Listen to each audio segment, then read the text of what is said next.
Dit is de podcast van Omroep Friesland. Noordewien. Met Willem de Vries. Kom verder.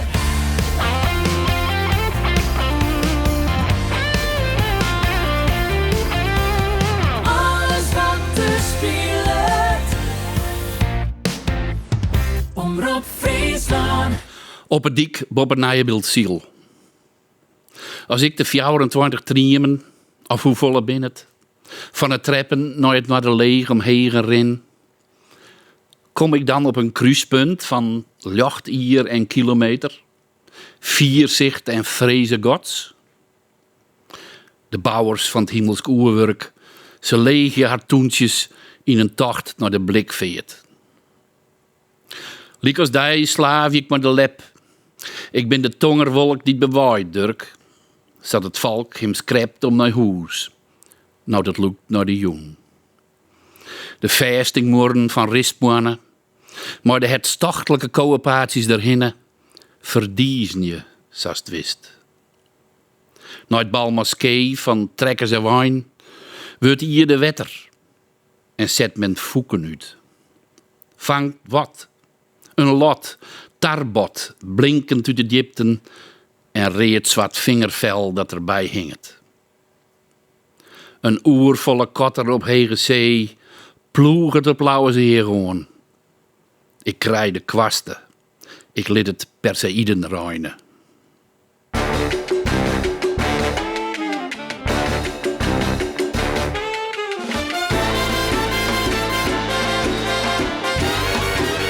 Dit is Noordewien. Goeie, en welkom bij Noordewien. Jullie hebben mij een bijzondere gast aan de tafel vanuit het Omroep Friesland Café.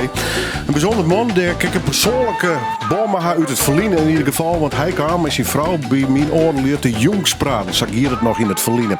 Ik had toen Dirk van der Ploeg, woonachtig in Burgemerheide, Noord-Burgem. Schroever van een heel soort boeken, 24 romans, maar ook novellen, dichtbundels. En hij won een heel soort prijzen, vooral de Rele Jorritsma-prijs, maar ook de Giesbert Japix-prijs. En zag ik nog wel even trok in. Ik ben blij dat hij er is. Van een bed in jongetje 30. Dus dat zei wat door je leeftijd van de ploeg. Welkom. Mooi dat je er binnen. Ja, wow. Hoe is het? Het is met mij heel goed. Ja, Want ik vreeg me wel eens af, hoe is het om 92 te wezen? 93. 93. Nou, je hebt me... ik ren net meer zo goed, maar verder is het alles goed. Ja. Maar dan graag eten. Dat is wel belangrijk, hè? Ja. Weet je het zelf nog steeds? Het eten? Nee. Ik leer het werk, meeste werk van mij doen. Dat is ook wel noffelijk, hè? Ja. Ja. Want je vertelde correct, je had een hele grote tuin, dat liet je het weer gek doen, hè? Die leer ik eigenlijk aan, ja. Ik leer alles meer om me heen, alles om me heen leer ik doen. Maar het denken net, denk ik, hoor. Nee, dat kan je net gewoon oer leren, hè? Nee. Ben je een tinker of ben je in die lever schreeuwt? Ik ben tanker en schreeuwer. Want zou je een tanker, dan schreeuw je ook net. Maar ik dacht, ik ben nog maar een jonkje. Ik ben altijd een oesa in mezelf skeert. En altijd met mijn eigen gedachten op erin. Ja.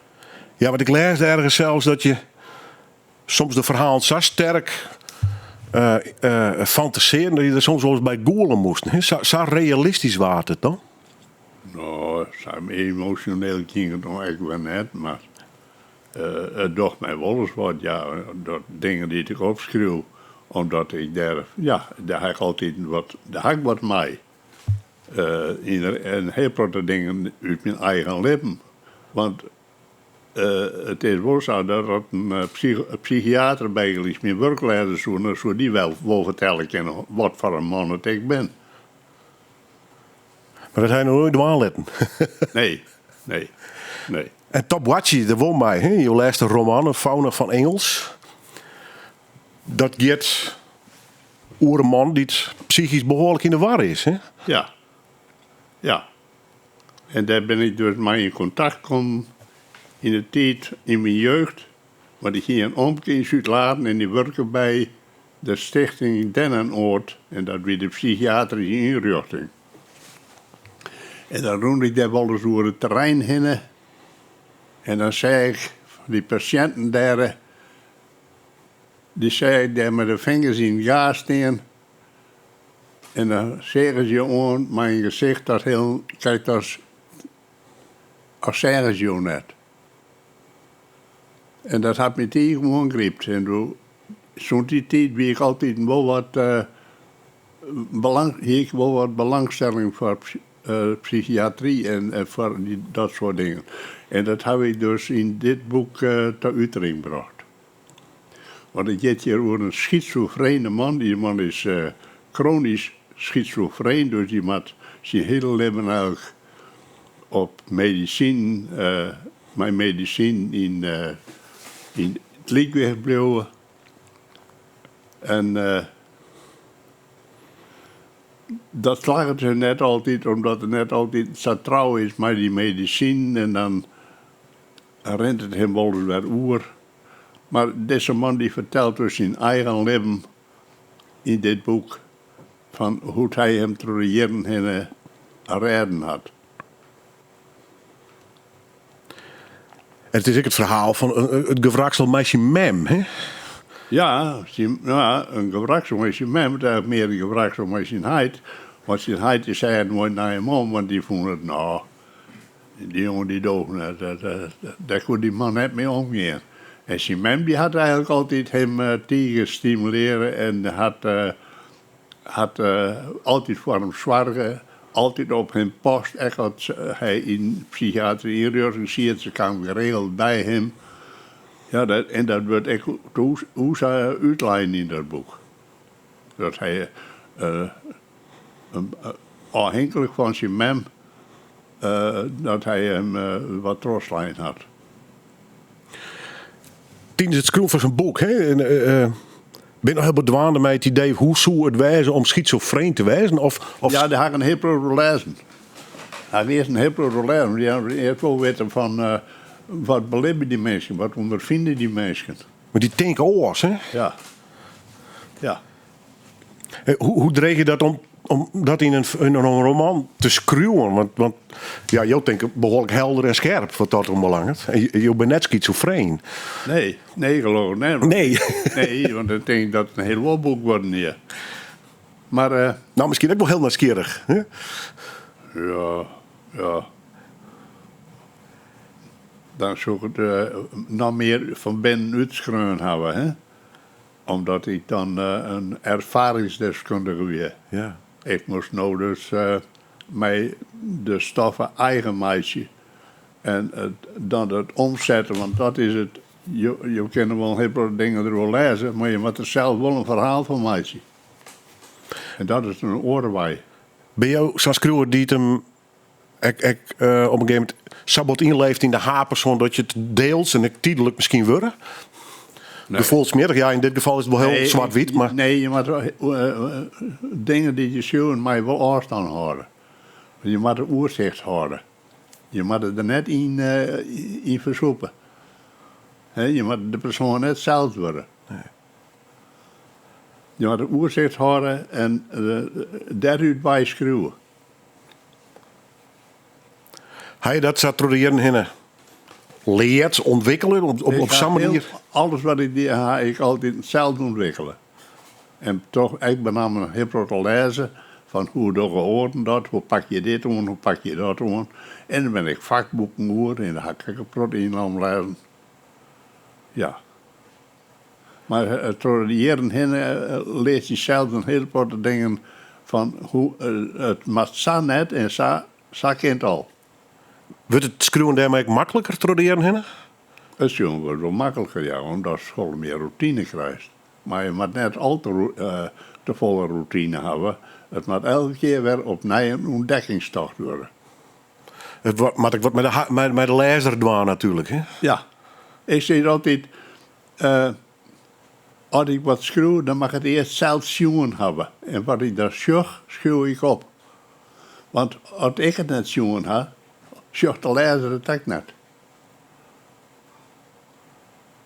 En dus heel pro denken. Je dan in je eigen bubbel zitten, Nou, hè? Je eigen wereldje zitten, hè? Inleven. Ja. Je moet je inleven in een oor.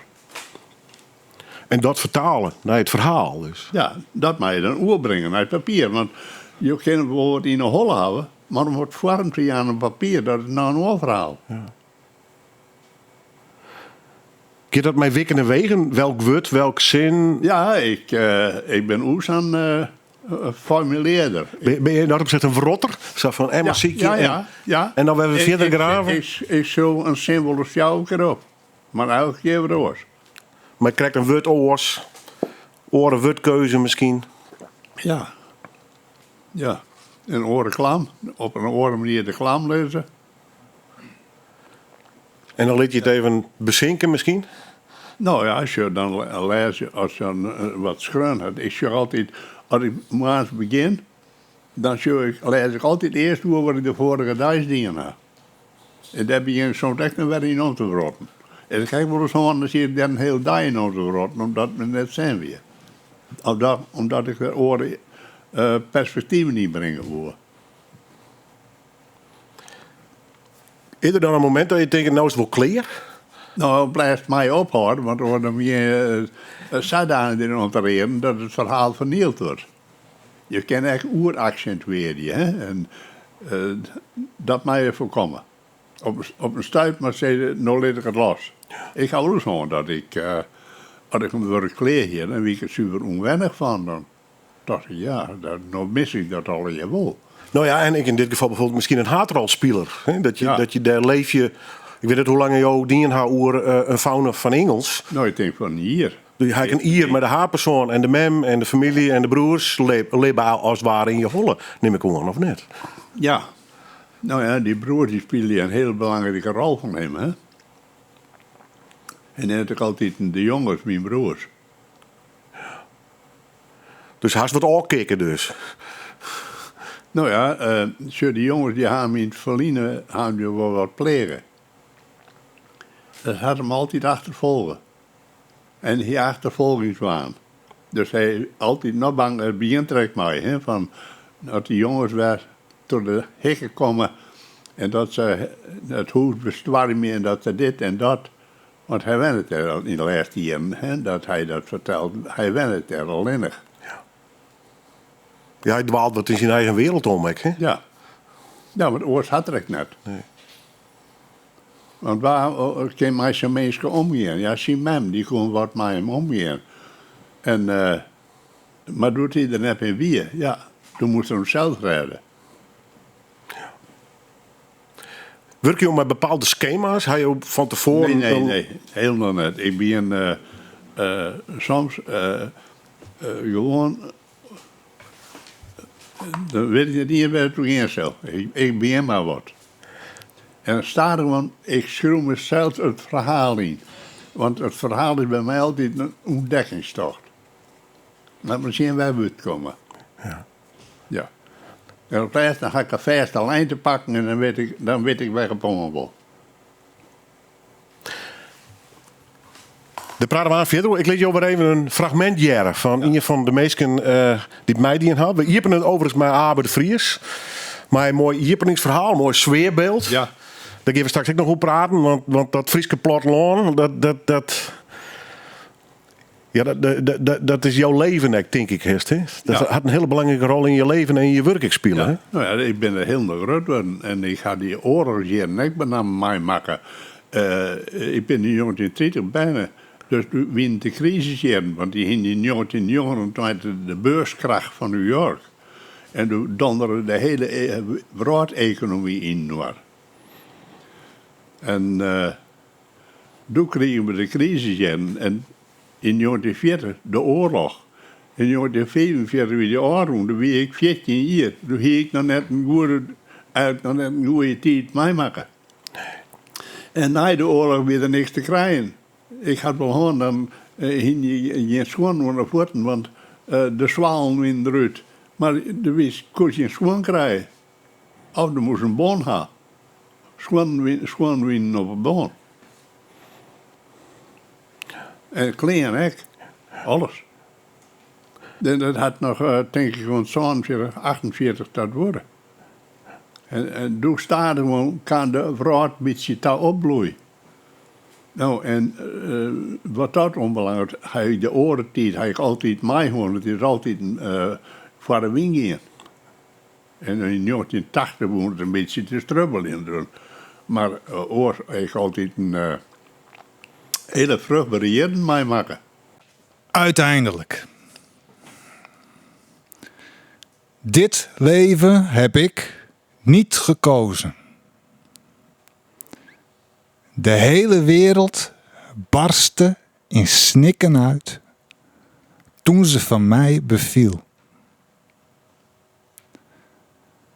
De winter is op aarde gekomen. De grond heeft een hard lijf als ik begraven word. Arjen Hut. Mijn prachtige bijdrage. Ja. Wat is jou deze woorden? Nou, ik herken er wel wat in. Jawel. Dat is ook de bedoeling. Ja. Ja. Hoe is het met geheugen? Kun je alles nog herinneren? Om boeken, gedichten? Hele grote dingen wel, ja. Ik ga een oes en scherp onthoud. Beetje fotografisch bijna? Ja. Want dat zei het niet echt Cindy en broer. We hebben bij hem west. Dat is denk ik meer dan 40 jaar geleden. En ik kan me naar het huis van me krijgen. En ik kan naar het hier van me krijgen. Dat eindje boeten aardige. Dat ga ik maar hier scherp in het eeg. Ja. Dan ga je het beeld van Aalsem ook nog wel in Holland, denk ik, of net? Ja. Ja. Want je bent bijna in Hoogkarspel. Ja. Ga je daar nog herinneringen zo? Nee, ik bedoel, 3 jaar door gewijging.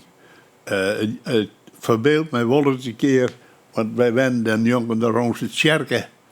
En ik verbeeld mij wel eens een keer dat wij een groene vensterbank gingen en dat ik daar bijstier met mijn linkerhandjes in de vensterbank en dat ik dan een groot skaat zeg en dat wie dan het skaat van de moeder van de Tjerken. Maar oors kan ik me daar helemaal niet meer bij voorstellen. Nee. En ik ben wel een van de eerste die door de Oosten die kwam. Want die wie in 1933 kleer. En toen ben ik direct weer in de kamer. Dat wie haast een wereldreis. Ja. Van mij wel denk ik, maar Ja. ik ga dat net bewust mij maken. Nee. Wat wie de reden dat jou en je familie in Aalsem te lonen kwam? Heelsum, hè? Of Jelsum, ja. Ja.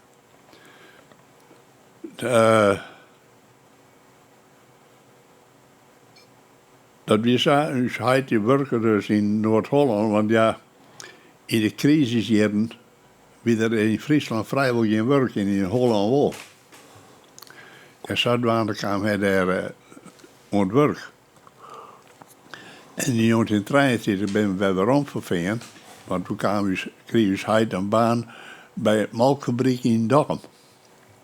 En Dokkum, dat leidt, of Eelsum leidt dichter bij Dokkum. En wij wonen zelf net in de stad, wij zijn geen stadsmeesken. En toen kwamen we in Eelsum te landen. Dat is een hele dorpje. En aan de noordkant van Eelsum. En dat lag in de dongere deel. En daarom, ik schreeuw een heel grote oer de dongere deel, want dat is de woord dat ik rund ben. Ja, daar heb je een hele cyclus op skreun, hè? Ja. Ja. Ging je dat thema altijd al in gedachten? Of weer dat echt spontaan ontstaan destijds? Nou ja, dat ontstaat al hier op het zuid dat het Safir is. Ja. Ja, kijk maar de dingen eerst riepje. En trouwens, ja, je kent net alles tegelijk. Nee. Maar die broodherren, is daar een schilderij hing je van Wierum. Nou, die hele brood die is mij heel eigen. En boven dat, ik hier direct familie. Ik hier een paken in Beppe in Nes. En mijn Beppe die kwam van het Moddergat. En ik kom nu nog geregeld in het Moddergat. Want dat verhaal van die ramp in 1883, ik ga er een boek over schrijven bij het Warkumer Vuur. Dat spreekt me altijd tegen aan en die hele broodherren.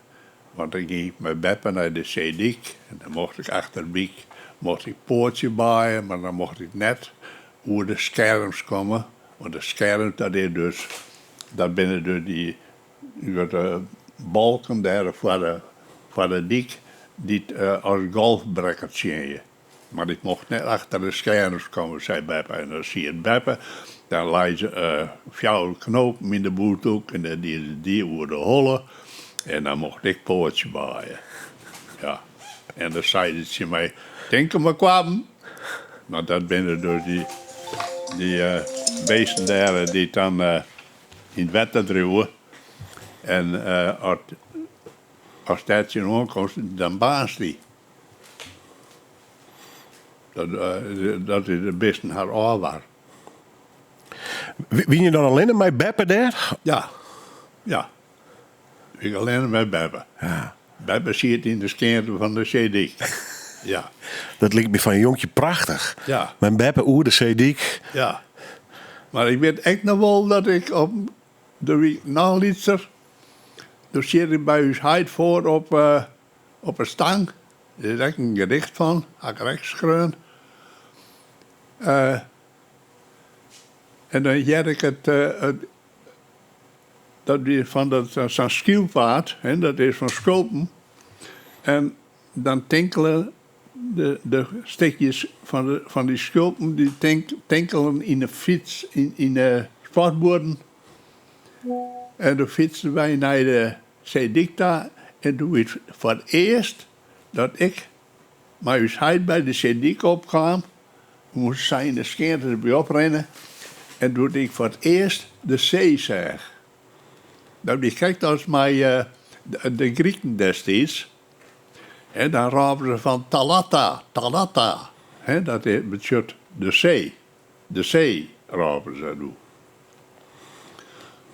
Ja. Maar dat kun je nog steeds herinneren dus. Ja. Ja, dat kan ik me nog heel scherp van me krijgen. Ja. Ik heb zelfs de jerkens op de hand van uw zijde nog zien. Ja. De wien van de zee. Kom je er nog wel eens bij de zee? Ja, ik moet geregeld eventjes hoe die kennen achter die zien. Ja. Ja. En dan de Waadzee sowieso. Dat is een uniek gebied natuurlijk. Ja. Ja. Eventjes in Peers Moddergat zien. Ja. Ja. Je weet door je jeugd en je bent in jongetje 30 binnen, hè? Dus die weer de opmaat naar de oorlog natuurlijk. Ja. Stier je jeugd ook in het teken van die oorlog? Of is dat voor een deel toch hoe je voorbij ging? Nee, die oorlog die had ik heel scherp ondergingen. Want je had wel eens zei van de oorlog is voor mij eigenlijk nooit stoppen. Nee. Gevoelsmetig. De oorlog komt altijd in heel veel werk van mij voor. Ja. Speelt een belangrijke rol. Want ik heb eigenlijk echt meemaken dat ik op een moment de week op een fiets van uw mem, wie ik met zo'n Wierta. En ik kwam bij waarom, want ik weet met zo'n weer om een kilo weet. Dan zie je de testmachine daar. En dan kon je weet krijgen daar. En dan kwam ik thuis en dan meldde uw mem dat in de koffie moet. Want dan ging je weetbrei, kon je daar van meidje. En toen ik bij waarom kwam, toen stond er een batterij Duitse militairen met de geweer in aanslag alle jaar op een boerenplaats ruchten. De hele plaats bij ons zengelen. En ik had het ook al je verarbeid in de roman Het Brede Foyer. Dan is er een van die soldaten die secretaire in het wijnhuis van de plaats naar materiaal en dan gaat hij bij de kapstok langs en dan viel er in alle boesten. En in een van die boesten van een rijjas vindt er een kogel. En die kogel, zocht er op de achterkant, is van Engelse makkelij. En dan neemt hij die jas van de kapstok en dan zei er dat ze alle in de vakkamer en dan moet ze alle bij nog komen. Die mensen staan er alle in de kamer. En hij komt erin met die rijjas. En hij steekt hem omheen en hij zei van waar je die jas? En Ian, de boerenfeind, die steekt de haan op. En dat is Gele Posma. Die man, die jongen wie de boerenfeind. En ik weer geregeld met hem in de stal. Ik weer er altijd een prot op plaats om. En toen had hij mij genomen. Daar had een verschrikkelijk nice in het artscommandanttoer in Dokkum. En toen kregen we letter dat de donder daar bij de Vallon, dat ze dokter Gunster, de apotheker van Dokkum, naar Ljouwt brengen wonen. Naar de SD voor verhoor. En toen dacht de ondergroense, dat moet net wezen, want die man die weet alles van het verzet. En als die daar terugslacht, dan je het mal. En toen ging de afpraat dat als die stoer rondkwam met dokter Gunster in de auto, die Duitsers, dan draaien wij de bregen eindje omheen. Dan moeten ze een stapje. En dan leidde ondergroense leidde er met geweer in oorslag. En dat is er toen net helemaal goed ging. Die al hier een beetje oor zit in scenario. Maar zij begon dat te zitten. En dan hadden ze daar de chauffeur achter het stuur. Die hadden dat weer een Belgische rexist. En rexisten, dat weer in België weer hetzelfde wat hier in het Beieren. Die hadden door de eersketten. Die hadden hier de keukenlaren. En jonken hem ziet een Duitser, dat weer Maus. En achterin zit ook nog een Duitser. En die hier dokter Gunster daar in gevangen. Die houden die post op dokter Gunster. En toen is die Duitse, de jongen die de keukelaar is, deersketten. Dus 2 man. En toen is die Duitse op achterbank, die dacht, jongens, hier je hebt mijn hakje ek. Toen is die uitnaaid. En dokter Gunster had van ondergroense mijn om achter op een fiets. En had hem naar een onderdoek gebracht. En dat hier van gevolgen, want daar moest zelfs represaille komen.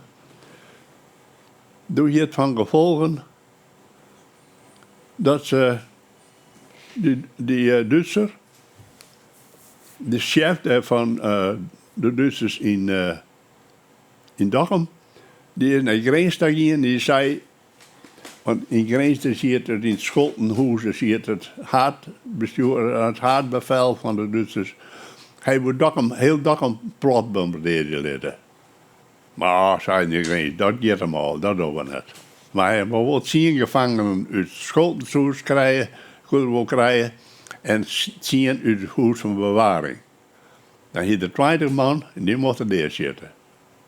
Nou, en dat is er gebeurd. En er was die Gele Posma ook bij. En dokter Jaddel van Ruin, van Ier. En het zijn nog mensen, alle uit Greensland en uit Friesland. En die binnen door in Dokkum op een woordwij binnen die fusilleren. En dat hadden ze zadien. Dan zetten ze eerst 5 man moesten daar steen gaan. Die waren fusilleren en dan de volgende 4 die moesten eerst de lieken erbij loeken. En die leidden dan in de sneeuw, want het wie 14 januari. Nee, het wie op 22 januari. En dan moesten de volgende 4 daar steen gaan. En zo verder en dan 4 wie het zeggen, wat gebeurt. En die lieken moesten daar 48 uur lezen blijven. En toen kregen ze de beschikking om ze te beëerdigen. Dat is een verschrikking best hebben. Zo'n verhaal is dit, hè? Wist je dat al vrij snel, als jonkje destijds, of hij hem dat letter mee kreeg in de details? Jonkjes, het wie in 1945. Ja, toen win je al 15. Een 14, weer 14. Ja. Ja. Nee, dat had ik tegen beurs maken. Ja. Dat had dan nooit zo stil in dag en westen doen. Ja. Wat doet dat mij als je jong bent? En je bent, Nou, dat had de sterkste indrukken komen in de jaren zat tussen zeg maar, 7 en 14 jaar. Dat is bij mij,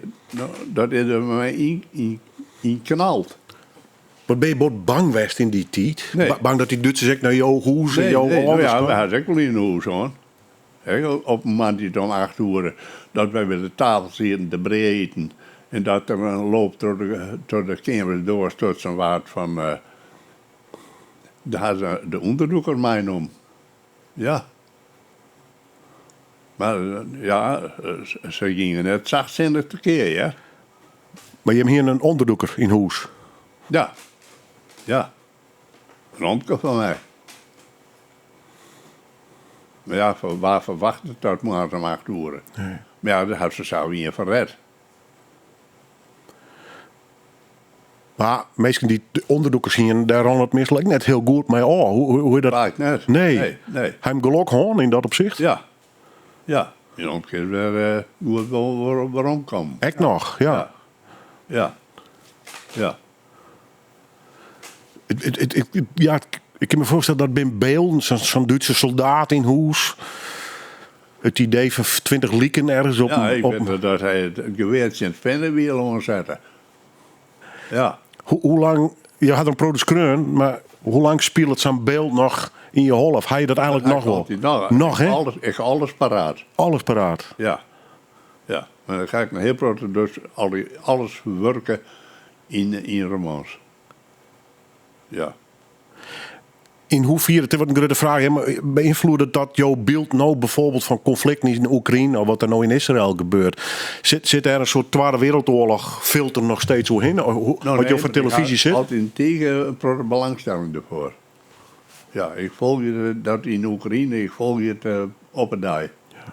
Ja. En lees je dan dwarsverband met wat je zelf meemaakt, haha, en wat daar nou gebeurt? Nou nee, maar ik kan me beter indenken. Bepaalde situaties, ik kan me oesa indenken. Omdat je hebt vergelijkingsmateriaal. Ja. We gaan naar een gedicht van jou. Sigrid Kingma. Verhalen. En geen een. Ze vertelden us. Het verhaal dat us weer ombracht naar het huis van de deden. Want in de orale traditie werd altijd hetzelfde verhaal verteld dat geen eind had, maar alle keren een nieuw begin kreeg het. Een verhaal beginnen en mondeling vervieren, daar wien we sterk in. En alle keren harken we weg, met zo'n peer eren, om te weten hoe het verhaal te aan eind bracht worden zou. Maar het hier geen eind. En het koe net een eind krijgen, zeiden de vertellers. En weer harken we weer als u hetzelfde verhaal verteld waard. Want een eind betinken, zeiden de vertellers, zo betjutten. Het verhaal is uit. U zo'n onverstaanbaar zwijgen overvallen. Ze vertellen u's, want het verhaal had nog geen tekens. Waar zal schriftleers het verhaal te aan eind brengen, zolang de zee neemt en wetter ombrengt? Zolang wie ark, skerpje en bergje, zolang de elementen en machten u's vergje. Het verhaal, dat wienij harkje, is de onbegrijpelijke doelen van taal en vertellers, die het verwonderen in de tjustere nokken van het huis, vleermoezen sjoggen, die het onder poorten ophongen harkje naar onbegrijpelijke klanken, die het een mythisch verhaal beginnen, dat net een eind kreeg, zolang wie binnen, en tekenlees worden vertichtje voor het innerlijke eer van het volk, dat mij de eren vol stront de holle skoddet. Ze zullen u's vertellen van het hert, van de aarden, dat hem tabijn verkleer je wil in klanken die het net verstaan worden, maar als tjustere relicten de verkenberens dragen van een verhaal dat in honger en vroeg om een eind zieket. Juster, zeggen ze. Juster ha wie de laatste wudden jet uit de haperende moelen van een dere. Die moelen zal verdroeg je, eer dat het verhaal te aan eind komen is. En wie, die het wekken ha, binnen roppen dat dieren om het verhaal te aan eind te brengen. Wie zullen verhalen vertellen die de moelen van de deren u's nijlitten had als wazem van een derenmoelen op een spiegel. De beklomming, dat neer een eind omkomt. Hoe hard je nee? Ja, dat komt me bekend voor. Ja, Ja, ja, dit is een stevig gedicht. ja zeker. Ja, dat ken ik net alle dagen doen. Zo, hoe komt hij, denk ik wel eens. Want ik zie je nooit nog wel een gedicht te schrijven, het wil net. Ik ben al heel dan zijn daar in de proza. Maar het schrijven van deze bundel, toch kadastrale filmen, doe ik echt, doe ik het helemaal te pakken. Ja. Wat uiteindelijk sterk mij uiteenzetten. Jouw eerste publicaties, wie in de gedichten, 1959, Lok. Ja, Lokbeerling. Ja. Weet je nog iets van hoe dat ontstaan is? Ben je er speciaal voor zitten in? Of hing jou al een sammeling? Ik ben nog maar een jaar als 15, denk ik. Toen zie ik al met wutjes te knoeien. Ja. Dan ben ik eigenlijk al met wutjes om te prutsen, zou ik maar zeggen. Ja. Ging je dan een schrift of zo wat heen? Nou, ik heb een vel papier en daar zit ik op te knoeien, ja.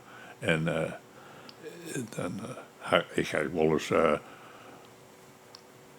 dacht ik van, nou, dit zou het worden, maar het waren al hier neer.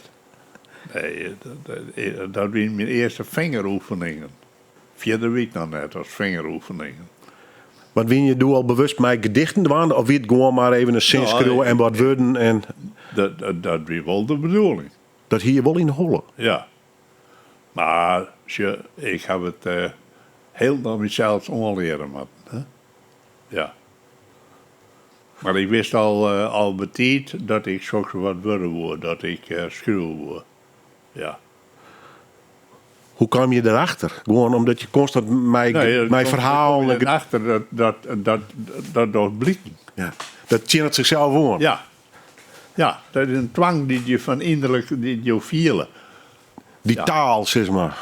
Ja, taal had me stiegen uit ons Daar blok ik altijd een vreselijke vliet op. Ja. Maar dan ben je natuurlijk in jouw leven twee taal, Nederlands en het Fries. Ja. Je hebt wel in het Nederlands publiceren. Ja. Toch het grootste part in het Fries.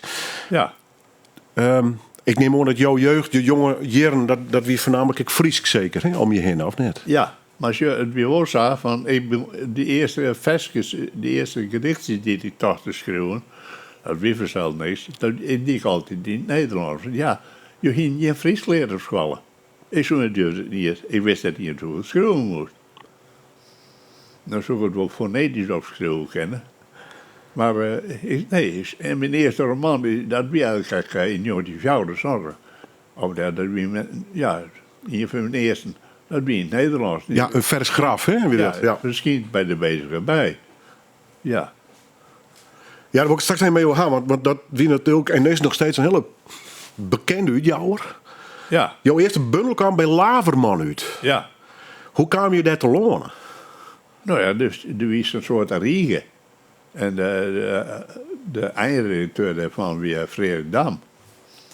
En wat bij mij benamelijk opviel, dat ik schreeuw geen gedichtjes op riem, maar ik schreeuw vrije versen. En dat weer hier in Friesland wel wat nice. En ik denk dat echt mij de trosslag jong had. Wat hing jouw haal wat publiceerd destijds in het Fries Dijblad? Ja, en ik hier dus echt al verschillende rallyprijzen, die waren direct publiceren. Maar wat wordt jou hier al een bepaalde naam opgebouwd? Ja. Ja, ik heb 21 keer de Redi-prijs van woen. Ja, je bent recordhouder. Ja, zeker. Ik ben absoluut recordhouder. Maar toen dacht ik op hier mag ik me ophouden. Want dit begint vervelend te worden. Ja, een soort Max Verstappen, Hutsenburg, van die wint altijd. Ja. Nee, dan ben ik echt, dan ga ik nooit weer een vers daarin sturen. Nooit. Er wil kleer mee. Ja, ja. Ja, en je had de Gisbert Japiksprijs nog gekregen. Dat is Ja. nog niet, net die is heel lang, Lien. Het was toen een halve. Ja. Ja. Maar de Reli Jortsma-prijs wie op een gegeven moment wel, dat wie wel dus, kleer. het wie wel zo dat ik hier al een stuk of 10 keer op een nominatie stien voor de Gisbert. Maar ik kreeg hem nooit.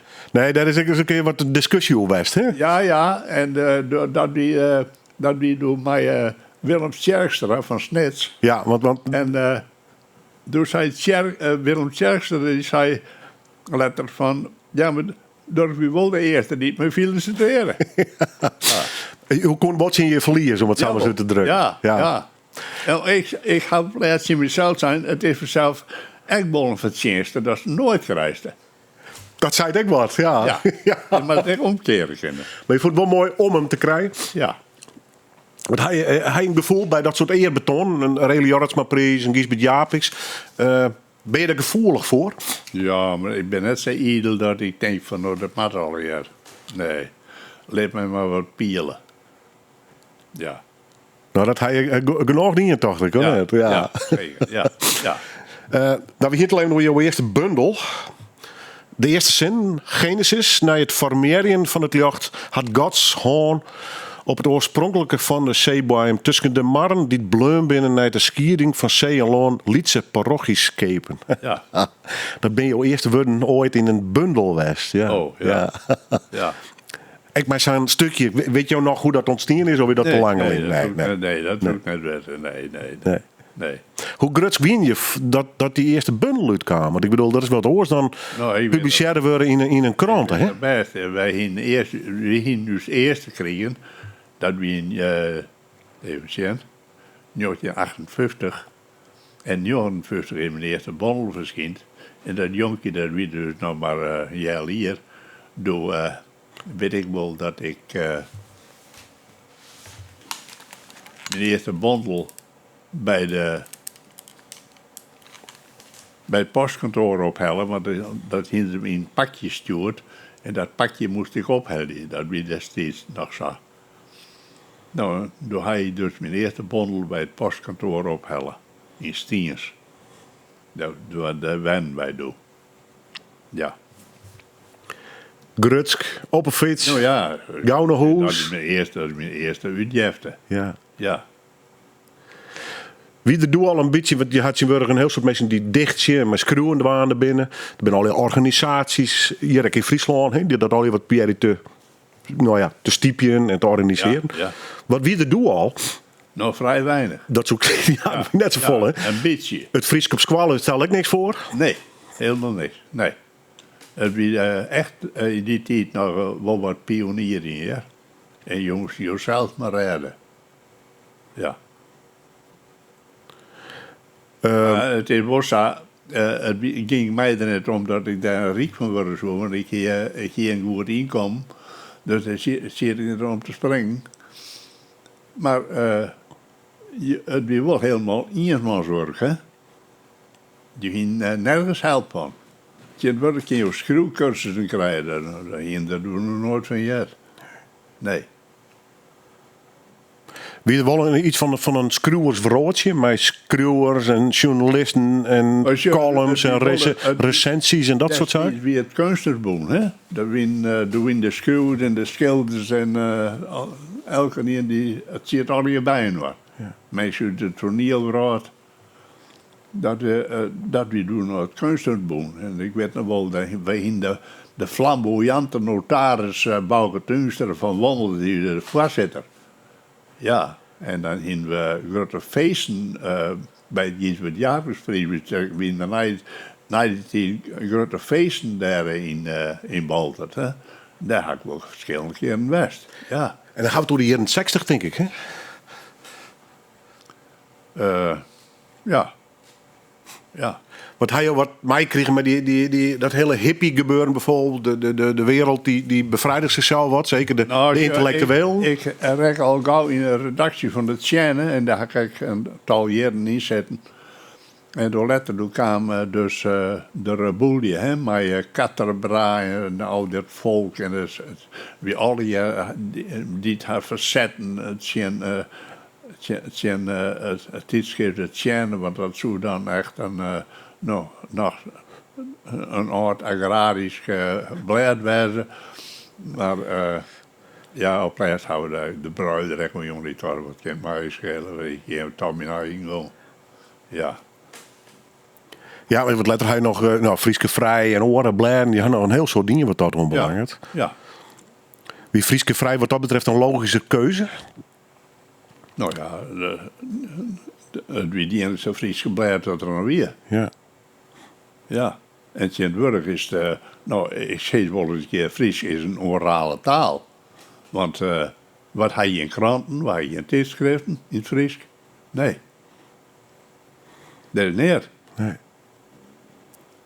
Die enige Fries wat mensen 1000 eigen krijgen, en dat valt me wel op, dat alles wat in Fries zijn wordt, nu eigenlijk in Fries opgenomen wordt. En dat bij jet is net zo. Dan kun je, als je eigenlijk een Fries verhaal houden, dan wordt het in Nederland opgenomen. De journalist weet dat hij in Fries schreeuwen. En dat doet nou op het heden en eerst. Ja. Je moet wel Fries schreeuwen kennen. Dan ga je er op een gegeven moment bewust voor kiezen om in het Fries terug te gaan. Ja. Ja. Wilst het taalgebied Nederlands natuurlijk volle groter is. Ja. Meer mogelijkheden. Ja. Grotere uitjouwers. Nou ja. Ja. Je hebt alle meer mogelijkheden, jong. En toch ga je het net in. Nee. Nee. Komt het nou je heel wat om Friesland heen je? Dat had de taal spreekt me geweldig aan. En dat wil ik exporteren. Gewoon omdat het een mooie taal is? Ja. Want Jo Smit had echt wel een keer zijn. Het Fries is naar San, om het in het Nederlands te zeggen, onontgonnen terrein. Daar moet wat dienen worden. Nou, en dat is al in te doen tot dat in de praktijk te brengen. Dus het misschien ook wat eergevoel achter. Je kon dus nog wat verhoren, Nou, iets vernijen. Je kon wat bijdragen. Ja, ja. Ja. Ja. Want je bent net iedel, maar daar zit dus wel een soort... Je hebt ook wel een bijdrage om leveren dus. Om een bepaald stempel erop te drukken. Echt dat. Ja. Maar ik hou van die taal en ik ga me heel tijd meer in die taal ontwikkelen. Want ze schreeuw ik altijd in de recensie, dat valt me wel eens op. Ze zeiden vaak net dat weer een mooi boek of zo, maar ze zeiden wat weer wel mooie taal. Mooi taalgebruik. Het Fries van nou, hoe sta je daarin? Want dat is heel oor Fries dan... Ja, het brokkelt het oor. Ja. En in welk opzicht? Ik heb soms mensen praten en zeggen je kan ik beter Nederlands praten, want de helft van de uitdrukkingen binnen eigenlijk Nederlands. Wordt als herinnering. In steeds dat ze zeiden van ik had me in het zin gebracht of zo wat. Het kan nog van meer houden. Er zijn zoveel mogelijkheden om het woord herinnering, om daar wat voor oor voor te broeken. Maar dat doet de mensen net. Het begint op het Hollands te lieken. Ja. En misschien ook wel het Engels. Ik een grote invloedje werk via het internet Ja, natuurlijk. nee, maar het Fries gaat vreselijk te leiden van het Nederlands. Ja. Die het Nederlands te leiden had van het Engels. Ja. Ja. En ik erg me er al heel dol aan dat ze dan zeiden, om het in goed Fries te zeggen, dan zeiden ze het in het Engels. Ja. Ja. Kun je steeds nog stopje of binnen het ontwikkelings... Nou, daar moet werk van maken worden. En dat binnen wel van doel. Als ik zei in het slaan van de krantenlijst, dan zal er al nog dienen worden. Maar hoe effectief is dat? Ja. Ja. En willen de mensen een jaartje. Jouw eigen Friesk. Is dat van je gevoel heel wat verloren? Of schreeuw je eigenlijk nog wel een beetje hetzelfde als wat je in het begin deed? Nee, mijn Fries verhoor het echt mij. Want je had wel eens in stijl... Maar net in die zin van dat ik oren Wurdenbroek van meer naar het Nederlands daar gaan. Ik jerk heel vaak dat de mensen zeggen van helaas.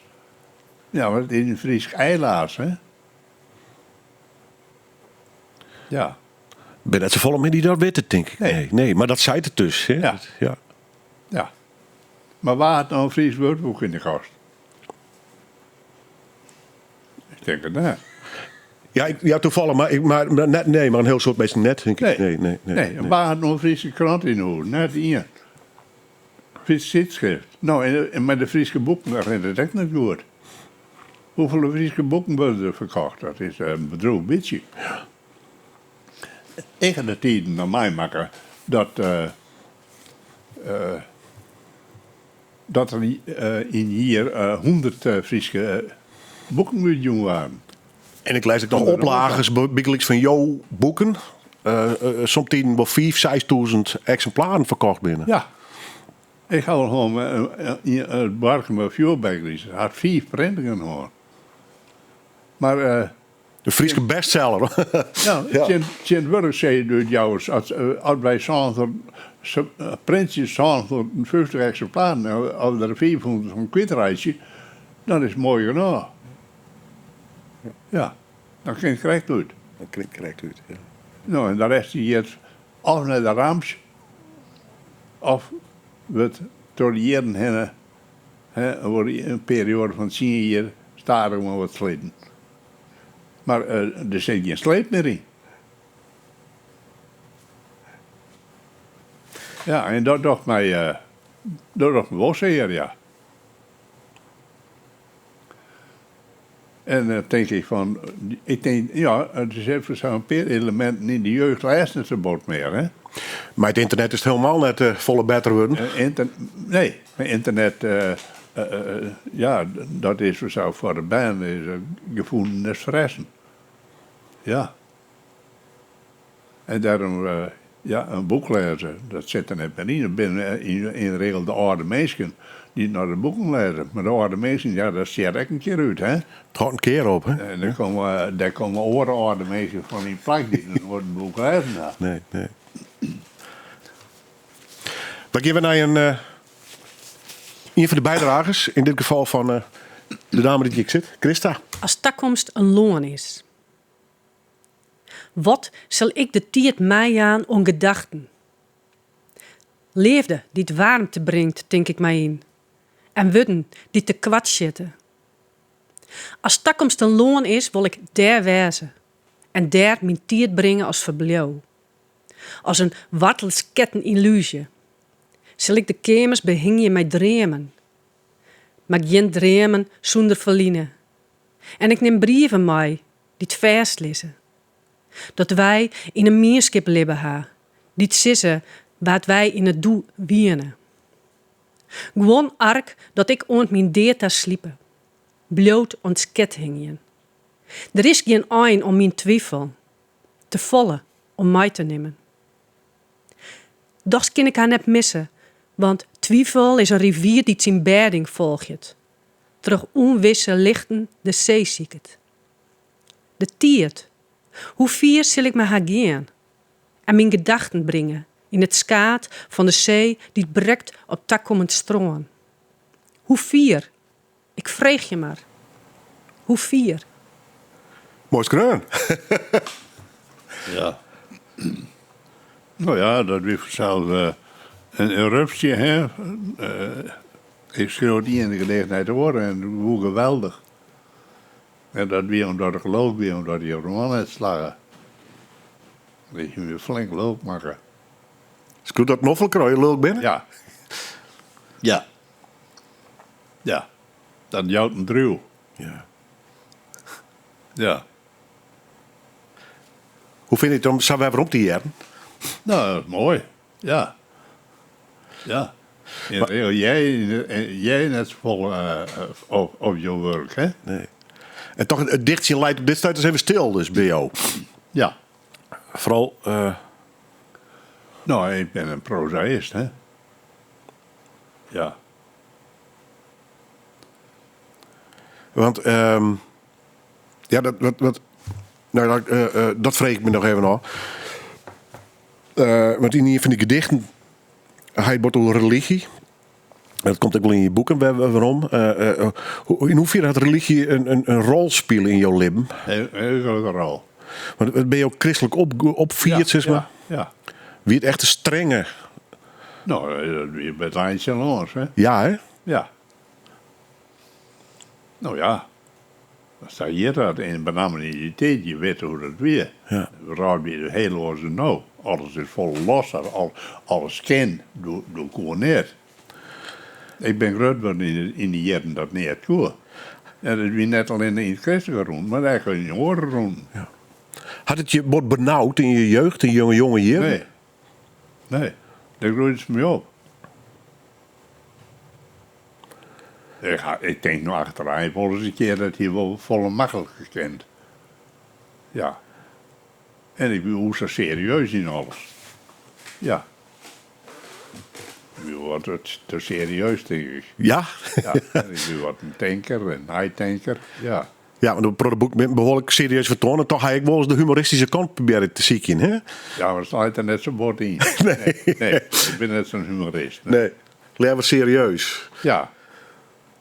Ja. Ik heb een kameraad en ik kon ook zo serieus met praten. Ja.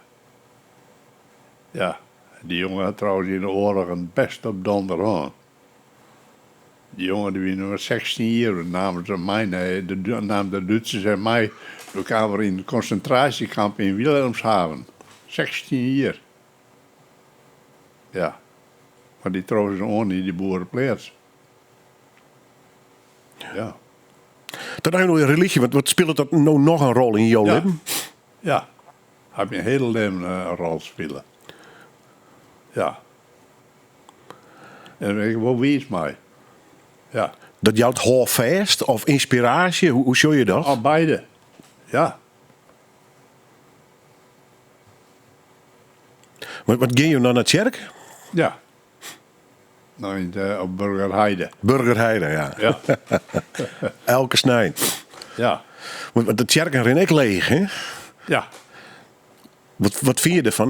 Vind je dat een pijnlijk proces? Of? Nou ja, dat is een proces net te keren. Nee. Nee. We gaan het gewoon van kerstening. In het Fries zeg je dat woord van christening. Maar het is nou ontkerstening, hè? Ja. Ken het meest om leven zonder religie, denk je ook? Ja, hoor. Ja? Ja, ik ken het meest wel leven, ja. Ja, maar er ben wel eens loeden, er is een Alleen soort... dat er gewoon wel wat voor je plak verzeld. Ik ben heel mee, je ziet je wat, hè. Je ziet je wat roos. Ja. Dat moet wat wezen. Want op niks kun je net verder, zeg maar. Nee, je hebt altijd ergens onstrijd, dacht ik. Dat zat mij tenminste. Ja. Wat we hier te kijken hoe het Fries, dat je best wel zeer, hè? Dat die taal verhoort. Ja. En Ja. het Hollands hield dit meer. En, Dat de taal eigenlijk samen broekt wordt. ja. Net alleen dat ze broekt wordt, maar ook dat ze kwalitatief samen broekt wordt. Ja.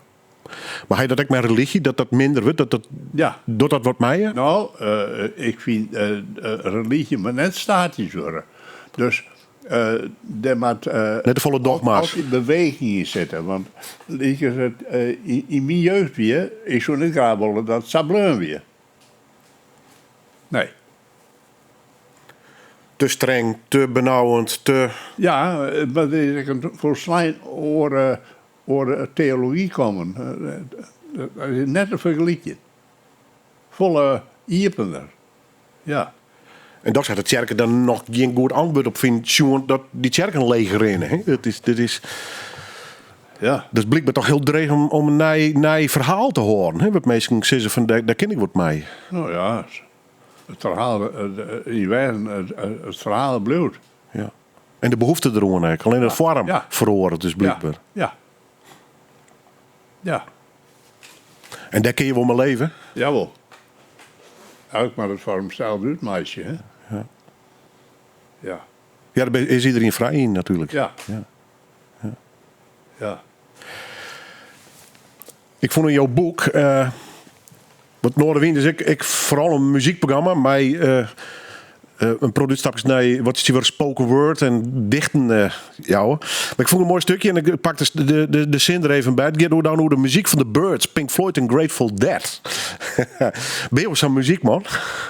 Alleen klassieke muziek. En toch neem je dit... Ja, hoor. Je moet er wel de tafleg dan nemen. Ja, dat past in het verhaal, hè. Ja. Zeg je, maar ik wil maar zeggen, ik breng net mijn kar van muziek erin, maar ik breng de kar van de muziek van de persoon dat ik moet schreeuwen. Ja. Mijn haatpersoon. Want je had zelf qua smaak niks bij dit soort groepen? Nee. Ik nooit hoorn? Nee. Ik ben geen begrip worden, hè.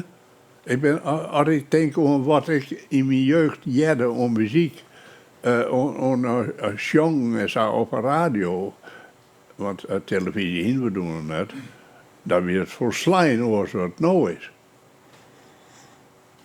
Dus daar heb je geen binding mee. Maar bij die nou groot worden, die nemen de muziek van nou in haar op. Ja. En in die jaren, ik zei al tussen 7 en 14 jaar, dan ben je het meest ontvankelijk voor indrukken. En dan kun je de muziek vooral via de kerken mee, denk ik.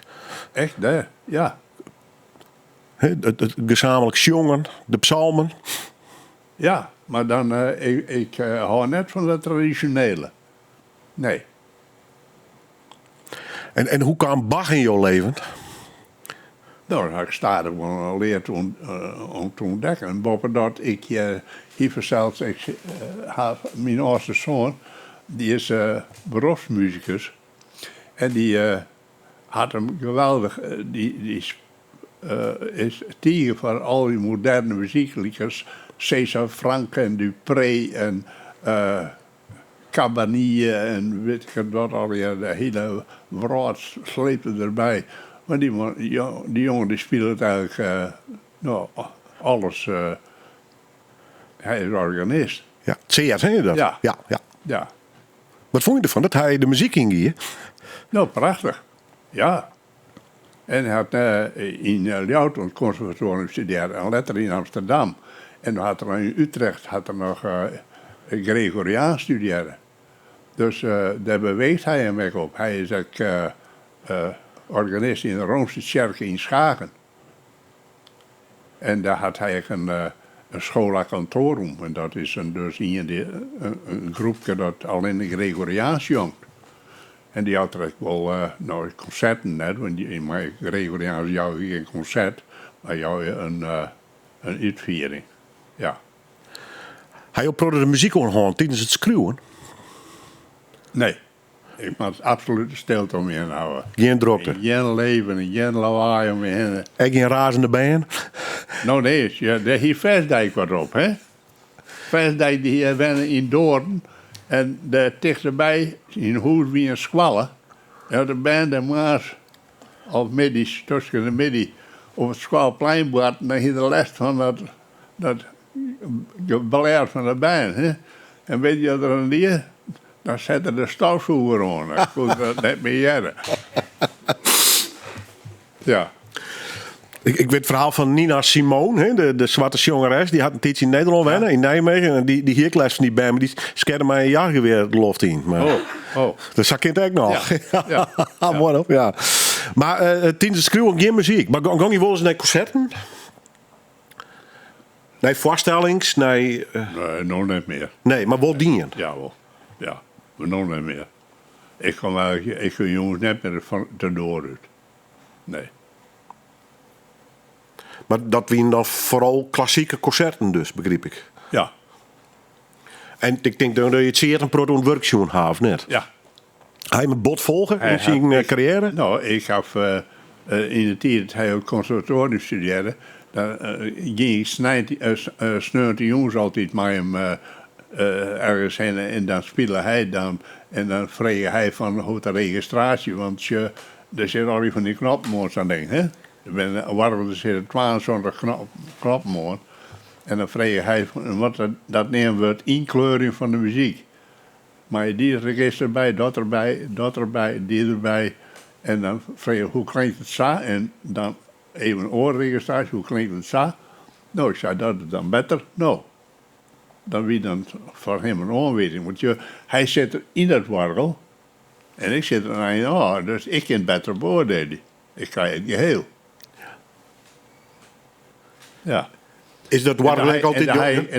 Dat heeft me geleerd van muziek Bolonzet. Ja. Ja. Is dat wargel altijd je favoriete instrument, West? Ja. Dat ben ik het wargel dat ik mijn groep ben. Hè? Ja. Ja, Wij hebben altijd zo'n apparaat in de hoek. dus die ik een wargel thuis. Ja. Waar spelen erop? Ja, ben je ook thuis en zeert? Nee, bij u thuis net. Nee. Maar doen wij trouwen doorheen weg en warmen in het huis.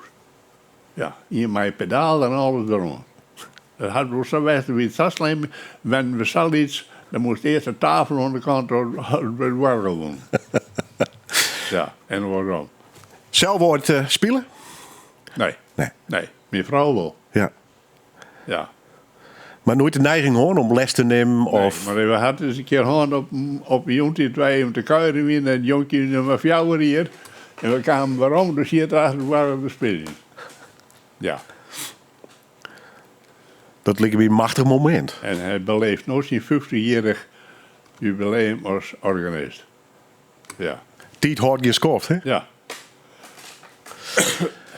Ja. Ik wil weer even naar een bijdrage van, in dit geval, Gabrielle Terpstra. Taspraak. Onwijzigen. Skam je jim net. Ik zal mij stadig uitklaaien. Mijn bleed, mijn wut. Mijn legen, mijn gedachten. Mijn zwijgen, mijn wrok. Sjoch, ik steen voor je me, kleid, mijn nekenens. Om mijn bekende meidje steen ik vrij van taffersjoch. Mij stadig uit te klaaien. Voor jimme nekenen. Kleid in wudden van verwar. In onderwerpenens ben ik die ik wie. Kleid mijn nekenens. Een bijdrage van Gabrielle Terpstra. En dat had alles met mijn gast van Joert, Dirk van der Ploeg, schreeuwer, dichter, mag ik erbij zitten. En ook ontwerper, mag ik er nog even nog bij vernemen. Even over een oortje werk, want in 18 jaar verschijnde er een werk oer verder skurer. Mijn muziek erbij. Kijk hoe muziek. Ik ben je jonger. Ja. Dat heb ik een essay verschreven van 80 zinnen. Ja. Jo vond dat neder wie om dat hoe verder skuren te vertellen? Nee, daar ben ik van vregen. Maar ja, je gaat jaar zijn, dus... Ja. Ja. Dan ben je steeds weer Frans Sietsma daar, de directeur. En Frans, weet je maar, zo'n jonkje. Dan zei ik hem om mijn broek helemaal kont, zei ik op de steen. En we hadden dit wel wat kunnen gaan. En toen vroeg hij mij dat ik voor dat boek, want ze hebben een boekmeisje voor verder schuren. Daar heb ik me dus verdiept in het leven van Schurer. En daar had ik net een leven beschreven, maar meer een inzicht in het leven van die man. En toen had ik mij Algra, dat was dus de man van de muziekbibliotheek, directeur van de muziekbibliotheek in Ljout, die zit ook in de biep. En met hem heb ik dus een wat formulaire over de muziek die hij gebruikte bij zijn werk. Waarom verder skuren? Wat vond je zo bijzonder aan die man? Dat was mijn vragen. Ja. Dus die vraag die leidt net bij mij, maar die vraag leidt eigenlijk bij Frans Sietsma. Ja. Maar wat hij aan hem ontdekt tijdens het schreeuwen? Nou, ik kon verder schuren, ik kon je persoonlijk, maar dat zie je mij in de redactie om dat schijnen. Dus dat ga ik hem jaren meemaken. Wat voor man wie het? Nou, ik zal je wel vertellen. Ik ken niet het schillen in wat voor minder dat je wint. Maar als er ergens een processie bij nog zit en die zit druk te praten en verder schuren de kamer in, dan wordt niet ingesteld. En dan jij het in één keer echt het sonore lood van verder scheuren. Want die wordt heerske alles. Alles. Waar dan echt. Ja. Ja. Journalist, schreeuwen natuurlijk. Hè? Ja, maar wie een man met een... die hier wat over hem... dat is eigenlijk net onder woorden te brengen. Maar ja, de mensen zijn altijd onder de indruk van die man. Ja. Hij heeft een geweldige kwadswil. Maakt altijd een geweldige opmerkingen. Elke niet hier direct van beet. Ja. Maar de man hier, een behoorlijke uitstraling dus. Ja. Vond je zijn werk echt goed? Nou, net altijd. Nee. Wie hoe zijn emotioneel, hè? Dat kost ik er niet zijn werk waarom hij is, man. Ja. Ik weet niet wel, hij had steeds een psalmriem maken, hè? En letter zo hij mijn werkje aan zo'n eigen zangboek komen en dus hij ook mijn werkje. Maar die Nederlandse school, die zei nou, nee, verder school, nee. Dat werkt, dat liep het helemaal niks. Die man die echt heel ouderwets in zijn douane lid. Ja. Die man is nog van 1888. Hij kan zien denken dus. Ja. Ja. Ja, die man wie arrivé. Ja. Maar nog een onknopingspunt voor jou om daar een essay over te schreeuwen dus. Ja. Vanwege zijn boeiende persoonlijkheid. Ja, vooral? ja, maar echt vanwege zijn werk. Ja. Want hij had toch wel wat uitwijsheid, ja? Zeker weten, ja. Ja. Ja. Maar die een van zijn publicaties had uiteindelijk ik later het kneppelvreed, hè? Ja. Dat hele verhaal. Ja, nou ja, die mannen weer dus benam een echt een politiek terrein wie hij stie hij vooraan. Ja, dan ging in de Tweede Kamer zitten. Ik weet het best dat hij dan op een geerkomst kwam de Kamer, maar de trein woon uit Den Haag. En dan weer eruit wat later. Ja. Hier had je een beetje een uitstraling of een positie dat je het zien met een popartiest vergelijk kennen? Of Nou, nee, of meer wie dit meer een politieke figuur worden? Het wie een man die, ik weet dat zijn hele postuur hier doet. Als hij erin kan, weer stil. Ja. Voor elke keer stil. Jou ook? Nou ja, ik zie het er ook bij. Dus Ja, maar je kan onder de indruk wijzen of... Ik zie het weg wel net in beide handen. Nou. Nou ja, dat vreet me af. Zocht je dan een confrontatie met zo'n leiderachtig type? Of wien je ook in van, nou, ik jij eerst wel eens een wat ze moeten vertellen had? Ik kreeg de opdracht eigenlijk om hem te karakteriseren. En dan moet je hier stil horen dus? Ja. Dan meer toeschouwer dus? We zagen hem dus beschreven. Ja. Ja. Van hoe ik hem, die man beleven had. En zijn sekshoek doen, het westschreeuwen kennen. Nee. Dat wie echt, die met deze mond, dat wie in één keer van raak. Ja, gaat ze achter nog schreeuwen. Maar dat ik zo jouw jonge jaren, dat wie een hele heftige jaren, sowieso in de oorlog, maar daarna, jaren 50, 60, de emancipatie. Ja, dit schuren aan mij maken hier ik echt mij maken. Ja, maar wie in jou uit generaal een taskoger van al die gebeurtenissen, of hij jou mij dienen? Nee, ik ben net hier van mij rennen. Ik ga wel eens, Tim alles hoe komen, dan gaan we verder schuren zien in een protestmars. En ik kwam de boot zien. Maar dat ben niks voor mij om daarin mij te rennen. Nee, ik ben liever wat stil op achtergrond. Ja, hoe stiller, hoe beter, hè? Ja. Zo'n jaren ik net vol voor mij. Nee. Want kneppelvreed, hoe had jou dat ervaren, dat losgieren in Ljout? Nou ja, dat even zou een omkeer voor het Fries. Dan kun je een voorspraak creëert internationaal over aandacht. En nationaal. Ja. Maar ik daar win jou... En zo'n tijd is er heel wat verloren. Toen kwamen we dat die Fries in de rugbank praten mochten. Wat nou wij spelen, hè? Ja. Ze had voortbezuinigen. Ja. Ja. Maar er naar je kneppelvreed komen, vind je of niet? Nou, je weet, het was de kneppels, die hebben we niet meer. Nee, die krijgt dit eruit ook. Nee, dat maakt politiek op de worden. Ja. Maar wat voor energie kwam daar af van die kneppelvreed? Ik bedoel, Jos, er is best wat verhoren. Dat toch? Jos zit er middenin als schreeuwer. Ja. Je werkt net bij de kranten, dus ja, je zit je in het hart van de samenleving, van de Frieske. Ja. Wat hij ook daar van mij kregen? En wie je er gevoelig voor?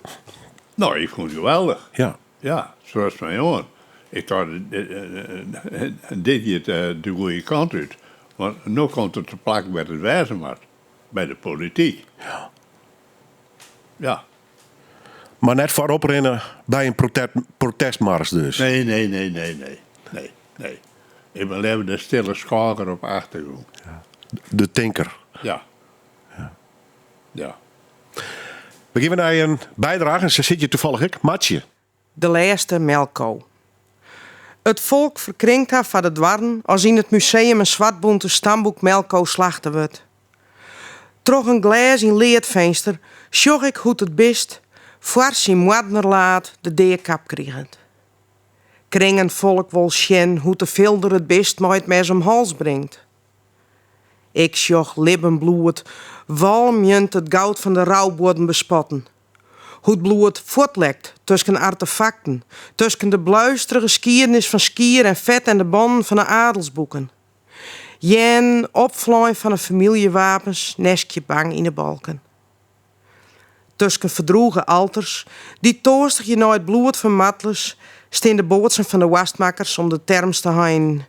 Archivaris, conservators en zeelwachten springen kjel van Sieden als heroen de hoed om een morrenjekje van de laatste melkko.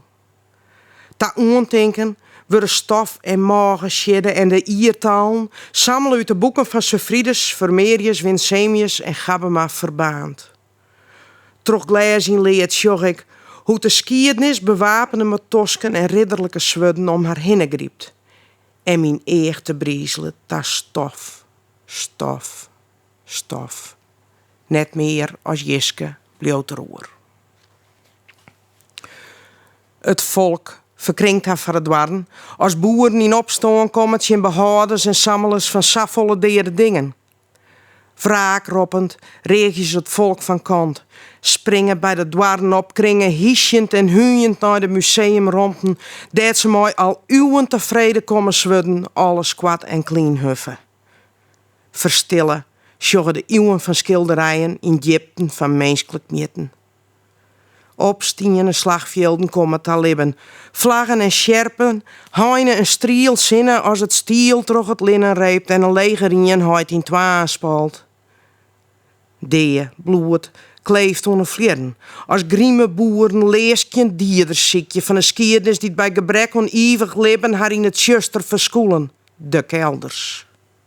Een geduldkwekende eeuwigheid had haar verpleegd naar de kelders van het onthoud. Hier lezen verstienne excrementen van een jonger cultuur te hudgen tot diamant. Hier te ziekjen had geen zin. Hier is geen leven mogelijk. Maar de boeren ziekje wraak en jocht.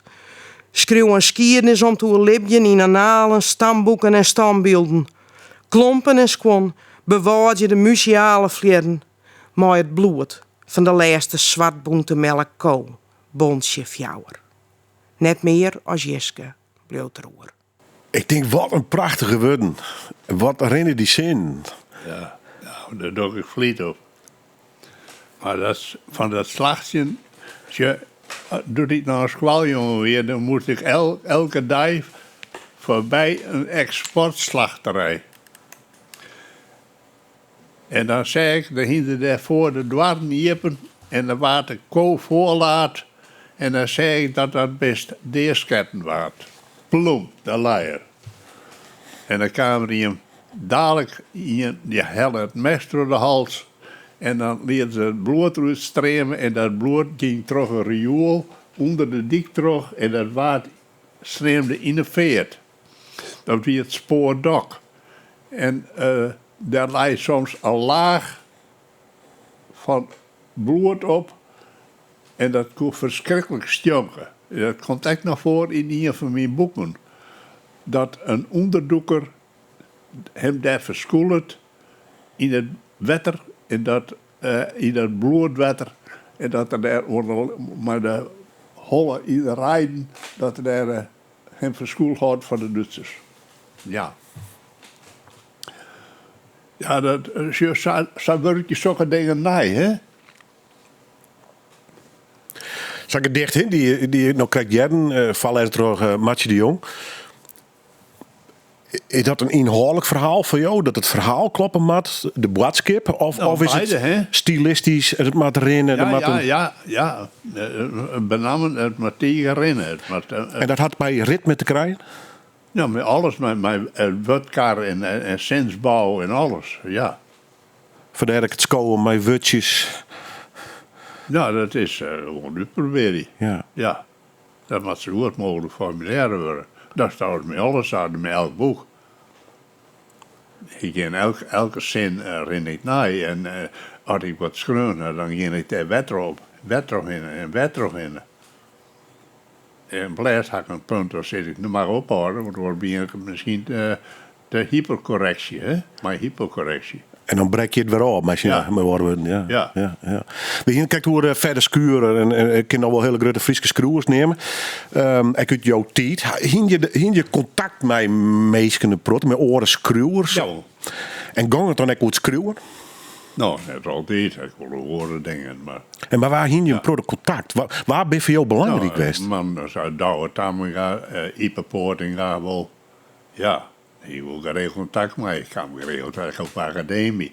Academie is nog een zuur en afsluitend balwerk, denk ik wel eens. Maar in die tijd, hier zat de vrije loop, kon je zeggen van hem. En dan ging je daar even heen. In de woordboekzeel.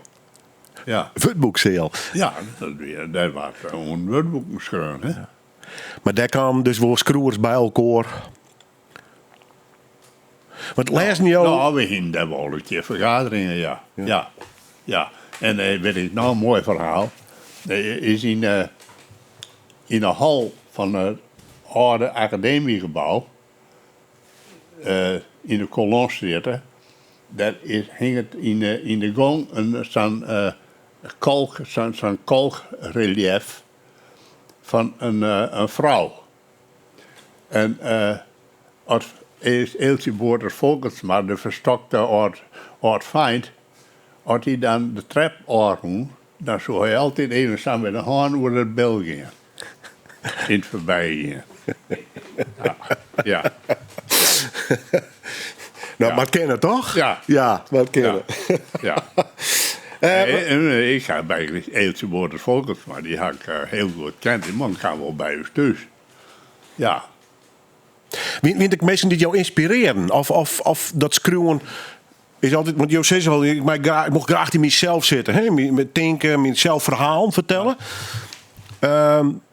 Bij dat schreeuwen, hij bijvoorbeeld een verbinding alleen met oren? Of wie dat ook in jezelf? Ja, maar net met viskershows. Dat we net? Nee. Ik lees een protte oerzet uit Scandinavisch. Ik ben de oester van Scandinavische literatuur. IJslands. Geweldige mooie romans daar. En wat maakt dat zo geweldig? Sfeer, denk ik? Ja, met name de landschapsbeschrijving. Ik ga net van stadscultuur. In het Nederlands is een heel grote stadsliteratuur. Hè. Speelt die in Amsterdam of in steden of zo, daar ben ik net van.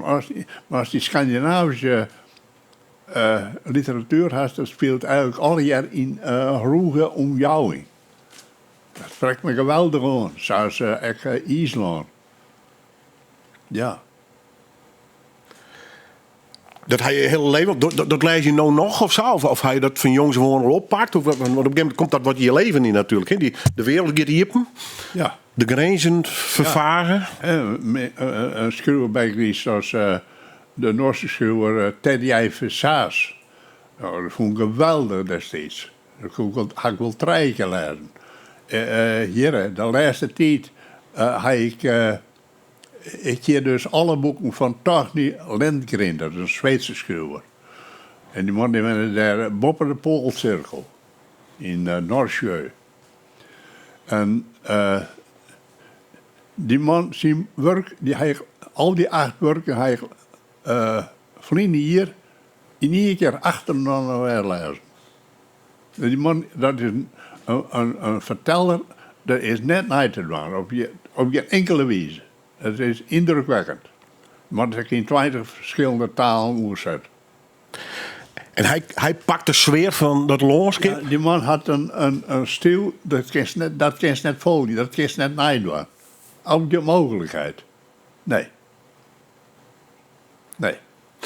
En dat hij eigenlijk nooit dus bij Nederlands, maar ook net Frieske auteurs vinden kan. Nee, helemaal niks. Nee. En de Engelsen en Amerikaan? Echt net. Echt net, hè? Nee. Want met die Amerikaanse literatuur had je ook nog wel meestal dat leren Amerika. Ja, ik ga wel van die Amerikaanse literatuur, van Williams, ga ik wel lezen. En, dat had ze net. Dat van Scandinavië, dat vind ik een toppers. Ja. Middenwest, kom je er graag? Nee, hè? Nee, ik kom nooit ergens. Waarom net? Ja, Marine. Geen zin hoor. Nee. Nooit een reiziger geweest. Nee. Ik net Wudden. Nee. Nooit nog net. Ik ben les op hier. Thuis. Ja. Burgermerheide. Ja. Dat zei ik iets hoe jou, dat jou hing je blijkbaar dus heel wat om dit stukje van. Ja, nou ja, goed, ik wijn hier graag en ik kom graag in het donkere deel, want daar ben ik groot geworden. Maar als ik daar dan die west dan denk ik, dan ben ik blij dat ik ben niet hoor hier. Ja. De beschutting van de woorden. Ja. Zou ik geen vrouw uit de woorden, dan ben ik in de woorden te laten komen. Ja. Maar nooit echt een woordpiek worden? Nee. Dat is een kleiker, hè? Ja, daarop, ja. Je vrouw altijd, doe je een kleiker. Ja. Ja. Import. En dat op zo'n iets gebied, hè? Ja. Ja. Nee, maar er is wel een hemelsbreed verschil, ja. Er geen karakter. Ja. De mensen in de woorden zijn de mensen wat losser. En daar in de kleider ben ze wat ernstiger al jaren. Ja. Ja, en dat serieuze leidt je over. Ja. Krijg mij wel aan. Ja, mooi dan. Ja. Ik laat je maar even een bijdrage hier.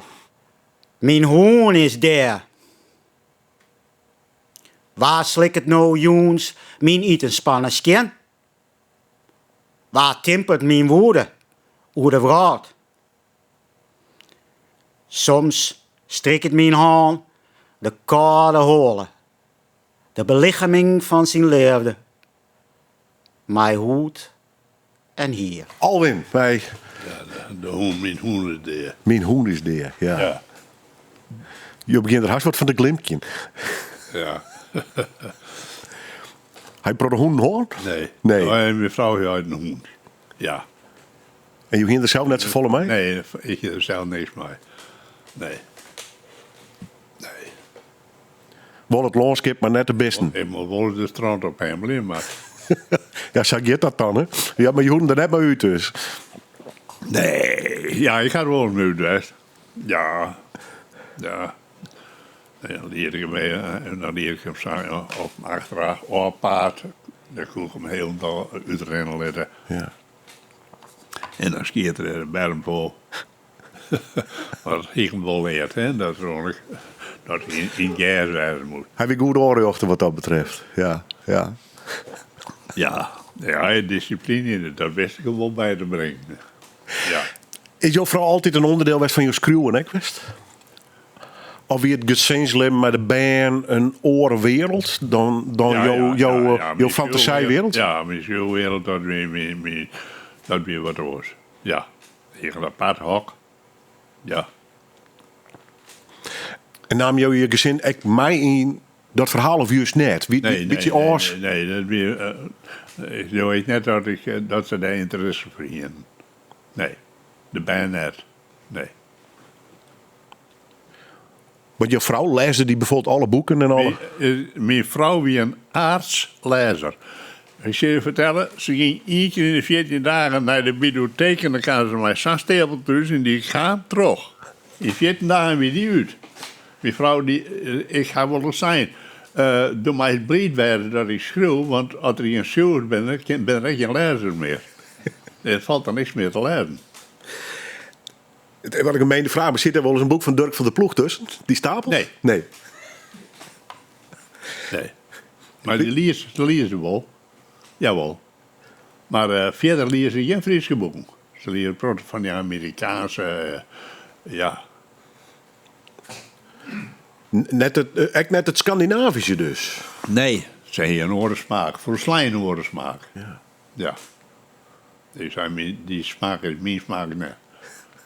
Nou ja, daar ben ik al uit praat. Ja, dat moet je ook vragen, maar ga je dan gesprekken onderling? Nee, we hebben daar geen enkele relatie in. Nee. Maar wat vonden ze van jouw schreeuwcarrière? Nou, dat had ze nooit bord uitletten. Nee. Ze had wel zijn dat ze een boek mooi vond of net vond. Of net mooi vond. Nou ja, daar kon ik wel mijn leven. Want elke keer het recht om te zeggen wat er wil. En echt recht om te vinden wat er ervan wil. En ik geloof dat ze daar eerlijk voor uitkomen. Of dat ze eromheen praten. En misschien weet ik wel lekker dat je net alles hoefde te delen. Want ik had wel het gevoel dat je een hele sterke binnenwraad had van jezelf. Ja, nou, die had ik door de jaren heen opgebouwd. Ja. Over een soort harnas. Ja. En dan kan het je heel veel energie kosten om dat mij oren te bepraten. Hè? Ik zei wel een keer, ik ga mee harnassen. Ja. Is dat een soort van zelfbescherming dan of net? Dat je denkt van nou, ik let nooit er net aankomen? Dat is mijn raad en daar moet nooit net aankomen. Nee. Nee. Ze maken wel kennis met mijn meisje. Ja. Nou, door de mensen ken ik wel. Ja. Nou ja, zoals je hoort, Big Leaks. We gaan ook de mensen die jouw werk dragen. Ja. Big Leaks en Abe de Vries, die hebben bijna een eigen interpretatie op jouw werk. Wat vind je daarvan, dat mensen... Nou ja, er komen verschillende titels van mijn boeken in voor. Ja. Nou ja, ik ga er straks volgens jij dan broek er een steek en daar komen dan heel in de titel van de werk in voor. Ja. Maar Big Leaks en Abe de Vries, wij hebben met Jippen, die is heel wat inspireerd op jou. Doet je dat wat of... Ja, maar ik wist dan dat hij zou inspireren op mij weer. Ja. Nee. Ja, het was een maandschap bij me zitten. Ja, voor een interview. Ja. Maar jouwt je dat een goed gevoel of staan die schroeverij eigenlijk los van alles, dat soort dingen? Wat een orde van vindt, een recensie, een interview. Nee, Net hier komt toen jouw schreeuwen, denk ik ook wel. Recensie, ik ga wel eens gewoon een lyrische net eens. Nee. Ik heb me net zo volle schelen. Nee. Dat maakt niet net zo druk om. Wat mij wel opvoel, dat bijgelees, dat laatste boek van mij heel in later gaan de bijgelees net recenseren is. Heel net neemt is. Nee. Dat stek je dan wel, zeg maar. Nou, het vind ik te kwaad komen van de kranten. Ja. Hoe ben je de stek? Nee, ze steken mij net zo gauw, hè? Nou ja, dat is eigenlijk de vraag. Look je er wat van aan? Of Nee. dat harnas is sterker nog om... Nee. Ik zei, en jij als een te kwaad komt van de kranten. Ja. Zoals jij het signaleerde. Echt al is dan nog steeds fumier, want ze die een heel wel meer. Want is dat een beetje met schreeuwen altijd weg? Van, daar komt net in je hoor, dat is van mij. Nou ja, dat is particulier, ja. Ja, stel in geval dat het publiekelijk weer, dat er eigenlijk niet en daar zijn dingen in doen mocht. We geven naar je fragment. Hij zit hier. Bert, Lubbert. Outcast.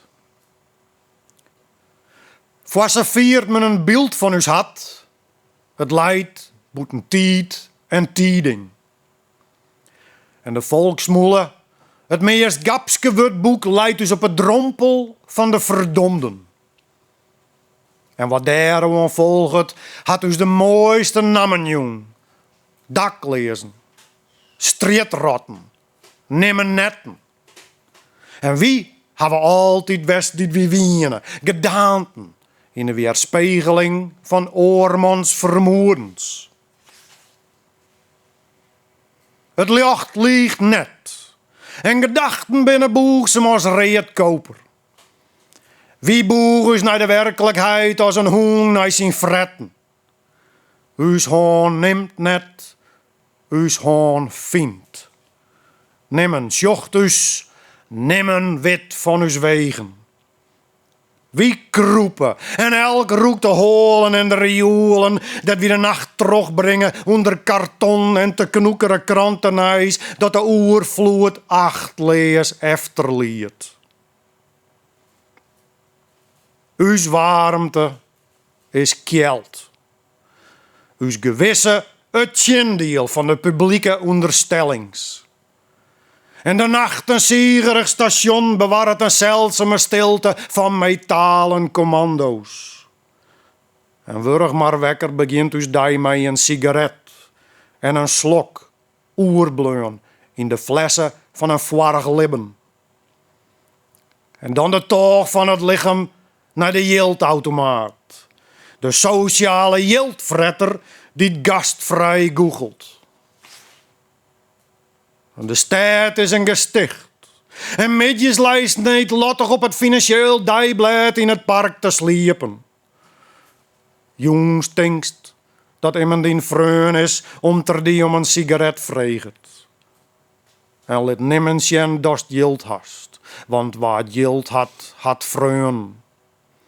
En eens droot hij als een fantoom troch het juster. En de weerheid zeurt net, en do hast alles en neert, en die hoorn troch slieten van liedjild bevet eerem. Maar vrij.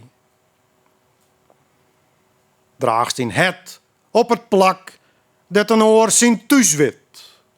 En als een zwarte vogel hipst door het hiem van de wetjouwer. En er is geen ein aan die doel. Die voeten kennen geen stilstaan. Trillend, ziekers naar skeerlijke uithoeken, het skaat van stegen, bregen en viaducten. En geen heroïnehoer die die hindert. En die gewisse vielt als een warme tongen aan het bewijs en ijzer van een doorsklink. En alle dagen komst de vreugelijkes van de dee te meten. Do komst net, likers miggen op het licht aan. Licht, zo die schroeien. En de meeste spiegels op iep en bieren toiletten om net te zien waast wierst. En die lichaam tilt de zoeg krijgt van de ierde. Vlietig trog roene voeten in bebelette squon. Instinct houdt hij in beweging. Rennen, rennen, rennen. Hormoonfantasieën besturen die leven. En geen vuur zal die banen en geen grijf zal die bedjipje. Een koude noordenwind blaast rauwig naar die vinplak. Ja. Ja. Maar zijn we. En vooral op deze wijze of net? Het werd bebracht. Ja. Hij dat extra in je hol of net? Ja. Ja, maar het krijgt gebracht worden. Bij het schreeuwen, doe je dat ook bigelijks in je hollen dan? Doe je het als het ware? Ja, ik zei in de hollen, lees ik het zei ik wel eens voor. Dat ik mezelf herken. Van hoe dat klinkt. Want je wordt een proef van je dichters, dat nemen ze dan spoken word. Hè? Dat het hele optreden, hè? De manier waarop ze dat brengen. Eltje Hettinga wie daar in Vlienek een mooi voorbeeld van. Jouw ding nooit echt helemaal west, zeker hoor. Jouw win geen Eltje Hettinga en Klekkers Lubbert nou door van. Nee, maar ja, Eeltje Hettinga heeft zo echt net zo vol elkaar meer, hè? En Eeltje Hettinga zei toch Tjebbe Hettinga. Ja, Tjebbe Hettinga, excuus, ja. Het Tjebbe heeft zo oren net zo vol elkaar, hè? Je vrouw bracht hem dan op het toneel, hè? Hier met schouderbeet. Ja, wie blien, hè? Dus, ja. En dan bracht hij die vesten zo. Hij deed het wel eens een keer, ja, het kreeg een bepaald charme, hè, door zijn wijze van optreden. Ja. Maar Joost, En hij boen ik alle woorden on vast, hè? het was heel melodieus, hè? Ja. Ben haast, Ja, hij maakt er super wat een zang van, hè? Ja. Maar net jouw ding, om daar zo steen te gaan dus. Nee. Ik ben net een voordrager. Nee. Ik ga er zijn, ik ben dus ik zeg aan mijn inkapsel eigenlijk, hè? Ja. Jou creëren. Ja, ik creëerde daaruit wij. En het is geen kastanje, als er kastanje iepen vlucht, dan zie je wat de glans die eruit komt. En dan is het voor een oor. Ja. En weet je hoe de hoed van kastanje heet in het Fries? Een walling. Ja. We hebben het leerd. Ja. Ja. Hoe zie je op dit tijd in het leven? Heerlijk gewoon een noffelijk thuis wat omtoffelen en schreeuwen en denken. Ja, ik heb een oester thuis, ja. Geweldig. Daarom ben ik te kwad. Ik ga drok en als ik net drok ga, dan maak ik me drok. Is dan stil in huis? Ja, dat vind ik echt best. Ja, dat kan oester wordt in stilte. Ja. En goed, zien het er linnen wijzen? Ja, ik kan oester al in de wijze. Ja. Ik hou dagen dat er geen meester komt. En daar wil je net ongelukkig van? Nee. De bank gewoon geregeld. Ja. De tuin wordt dienen. De team wordt van me dienen. Het eten wordt van je maken. Het eten geef ik in de winkel. Ja. Dat wordt goed op je post. Mag ik het zo zitten? Nou, dit was sociale controle, ja. Ja. En voor de rest noffelijk. Dan kijk je samen, als ze oud was, dan houden die in de gaten, hè. Dus als je wel even voor de haren en van, is er nog. Is hij er nog? Ja, baan tot jacht wel. Ja. Want je bent op een leeftijd dat ze staan zo'n hele generaties die ben omvallen. Ja. Dat proces, als ik het zou nemen mij, hoe ga je dat beleven? Is dat pijnlijk van je westen of net? Nee, maar in mijn familie worden ze al heel wat oud. Ik heb een zuster van 88. Mijn oudste broer, die woont in Canada, die is net zo oud geworden, maar die is ook tegen USA. Dus dan verkwart je je leven zelf. Ja, en ik heb nog een broer van 87. Ja. Daar ga je wel steun aan dus? De paken dat ik daarneer ben, die waren 92. Ja. Maar het ouder worden in dat opzicht, hè, dat mensen op een gegeven moment voortvallen, je generatiegenoten, al is je familie er gelukkig nog voor een deel. Ja. Nou ja. Ja. Het is de waai van het vlees, hè? Die gaan alle jaren. Ja. Ja. Ga je er moeite mee of? Nee. Alleen ik ga het echt wel naar in de familie, want dat is kwaadszoon van mij.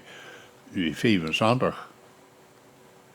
En die is verleden niet gestorven. Maar dat is de enige uit de familie. Ja. Dus het ouder worden,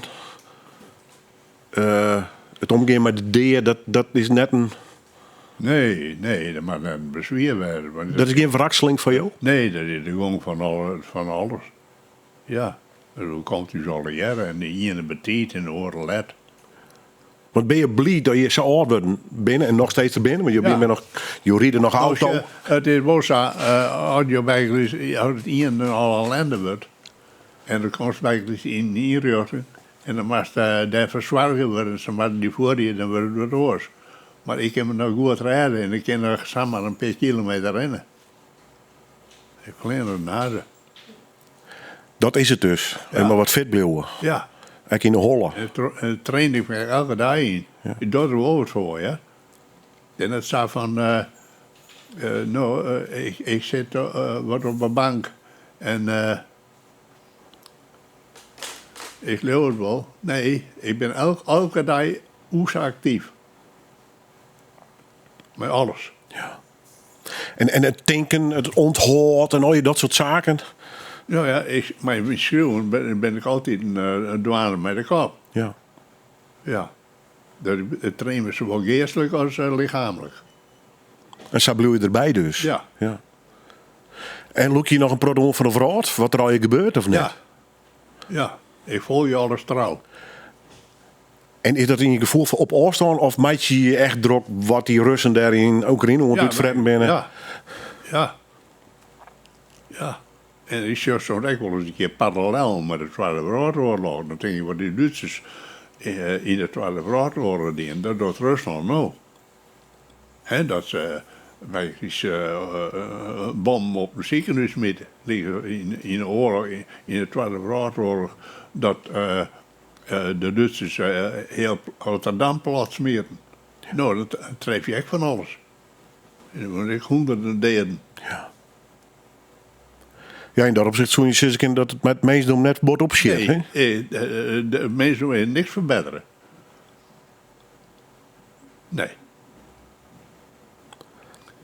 Wel uit dat hoor. Is dat dus je beheining? Zit er gewoon net meer in? Ja, het meestdom zit er hier raar in. Maar ik weet het, ik denk wel eens een keer. Als we geen oorlog meer hebben, dan hebben we echt geen jarmoede, dan hebben we geen honger, dan hebben we geen ellende, dan hebben we niks. Dan hebben we niks van dat al jaren. En waarom moeten de mensen altijd... ja, ik weet waar het om gaat. Het is alle keren weer macht. En dat wordt als jong bij mij. Is dat het vergif van de mensdom? Ja, het hebben. Dat is het begeren en het hebben. Dat is de grote kwaal van dit soort woord. Ja. En daar komen we voorlopig net aan. Daar komen we nooit aan. Nooit weer aan. Nee. Nee. Dus kijk, ik in de takken wil zeggen dat het bloedt. Ja. Reen genoeg om mooie boeken te schrijven, mooie gedichten. Ja, het is zo zo. Als alles hier vlot rond is, we raden we in de rechte romans van er niks te schrijven. Nee, dat zei je stek bij. Want een schrijver die leeft dus net van wat al je prachtig en mooi en geweldig is, maar van wat verkeerd is. Big Leaks Ik ga wel een keer zijn in een lezing van als ik alleen maar mooie dingen of zo, dan ging ik beter doen nu worden. En dat ben je net worden? Nee. Nee. Geen worden wel wol? Nee. Nee, ik net, hè? Nee. Ik kan beter de andere kant nemen. Ja. Ja.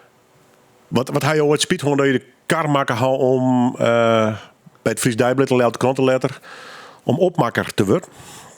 Dat hij je lang dienen, hè? Nee, ik maak er dus een vormjouwing. Nou, vormjouwing dan, ja. De opmaker die zit op technische orde. Ja, ik kom net uit de krantenwereld. Ik zie het bij de redactie. Ja. Ja, letter ben je schreeuwend, maar je is typograaf, toch? Net? Ja, dat ben je vaak geweest. Ja.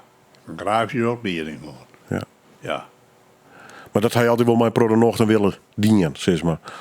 Ja. Oh, nou, ik dacht al, je moet voor verhoring komen. Je schreeuwen liever. Dan ben ik dus... ik ga eerst bij Friske Vrijheid werken en dan ben ik de eindredacteur. Maar ja, dat wil blijft net meer financieel kunnen dan per uur. Als Friske Vrij hier na de oorlog 12.000 abonnees. Ja. En dan ben je de louter kant, dat zou je jaloers op. Ja. Maar ja, het Friese broodje staat gewoon voort. Lietser en nog eens lietser. Ja. En ik geloof dat er moet wel heel wat gebeuren als je dat verhoor je. En ik vind het echt wel onbewogen. Er wordt nu misschien nog toeren in oplagen dienen. En je 13 dan ging het altijd bij 1500 tegelijk. En hier is wel eens oplagen van, liggen ze tegen wel onder van 4 heel toeren exemplaren. Ja. Met de 10 ben voorbij. Het goeie nijs is je schreeuwen nog altijd. Ja. Hij al een opvolger in de Hollefar, een fauna van Engels? Daar ben ik ook heel erg aan. Ja, maar ben je al 4? Of... Nou, ben ik heel 4, ja. Ja. Ja, dan heb ik een vrij rap tempo genomen. Dat wil ik net zo'n dik boek, ja. Oké, ja. Nee. En dat vreemd me nou, je zit hier nou, maar dan kom je aan tussen en dan denk je, ik boek voor mij weer even schreeuwen of Nou ja, ik zelf ben er wel even achter, ja. Ja. Je ging nog wel even trouw dus. Ja. Dank u wel voor je komst. Graag dingen. Ik vond het een hele eer. En ik ga nog in je bijdragen voor jou. En we zoeken uit naar jouw volgende boek. Dank u wel. Dit is Jens de Vries, de zoon van Lubbert. Oh ja. Weer. Pine is een libbensteken, een vlagge in een storm, een bist dat die naar de straat vlucht. Ze is net mij lietsem en zwargsem als de memmen, maar wreed als de bol. In die wredens ken ze die. Ze liet die vielen waas best en leidt die zien ondervindingen op. Maar het geduld van een hoen liet ze haar in het Latijn benemen en treeste mij offers. Beziek je net ta haar terug te kringen. Sjoch hoe ze winnig het gier streeket eer dat het meend wordt. Do zilst het begrip net omviem je dat haar bevettet voor het takkommende. En de angst zal die net dragen kennen. Maar wat strielt ze een wiesheid uit, die haar hechtet in die inzichten en de dagen die er onsteen te komen. Als de skrinkel bij het vliem komt, haat je haar net. Het libben is te grut om te teruggroeien. De zijne meent al uw wierheden.